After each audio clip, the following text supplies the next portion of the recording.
নমস্কাৰ এই মুহূৰ্তত এক গুৰুত্বপূৰ্ণ খবৰ লৈ ষ্টুডিঅ'ৰ মজিয়াত মই পল দাস অনুসূচিত জাতি যুৱ ছাত্ৰ পৰিষদ অসম যোৰহাট জিলা সমিতিৰ কাৰ্যনিৰ্বাহক সভাখনি সম্পন্ন হৈ যায় নিউজ নাৰ্ক ৰিপৰ্ট যোৰহাট জিলা ডক্টৰ বি.আৰ. আম্বেদকাৰ ভৱনত অনুষ্ঠিত হয় অনুসূচিত জাতি যুৱ ছাত্ৰ পৰিষদৰ যোৰহাট জিলা সমিতিৰ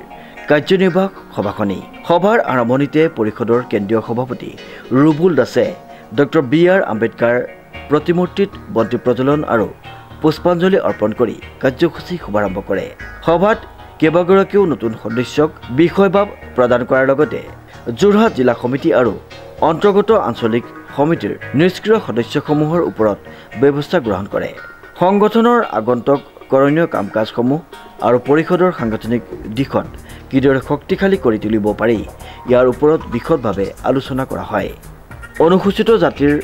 লোকৰ অধিকাৰ আৰু তেওঁলোকৰ প্ৰাপ্যৰ বাবে চৰকাৰে কিদৰে পদক্ষেপ গ্ৰহণ কৰিছে তাৰ ওপৰতো এক সুন্দৰ বক্তব্য দাঙি ধৰে ৰুবুল দাসে উক্ত অনুষ্ঠানত উপস্থিত থাকে পৰিষদৰ কেন্দ্ৰীয় সভাপতি ৰুবুল দাস সাধাৰণ সম্পাদক জিতু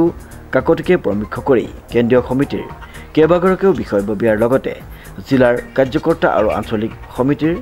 সভাপতি সম্পাদককে প্ৰমুখ্য কৰি অন্যান্য বিষয়ববীয়াসকল আজি আমাৰ অনুসূচিত জাতি যুৱ ছাত্ৰ পৰিষদ অসমৰ যোৰহাট জিলা সমিতি এখন গুৰুত্বপূৰ্ণ কাৰ্যনিৰ্বাহক সভা অনুষ্ঠিত হৈ যায় আমাৰ সাংগঠনিক দিশৰ লগতে বিভিন্ন কৰ্মসূচীগত কথাবিলাক আলোচনা হৈছে কিন্তু আমি এটা কথা গভীৰ উদ্বিগ্নতা প্ৰকাশ কৰিছোঁ যে ডক্টৰ হিমন্ত বিশ্ব শৰ্মা চৰকাৰৰ দিনত অসমত আমি অনুসূচিত জাতি মানুহবিলাকে সুৰক্ষিত নহয় বুলি উপলব্ধি কৰিছোঁ কাৰণ আমাৰ যি দীৰ্ঘদিনীয়া সমস্যাবিলাক আছিলে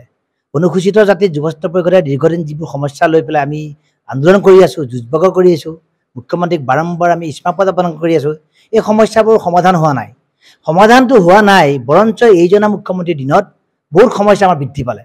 নতুনকৈ বৃদ্ধি পালে গতিকে এনেধৰণে বিভিন্ন কাৰণত ডক্টৰ হিমন্ত বিশ্ব শৰ্মা চৰকাৰৰ দিনত আমি অনুসূচিত জাতিৰ মানুহবিলাক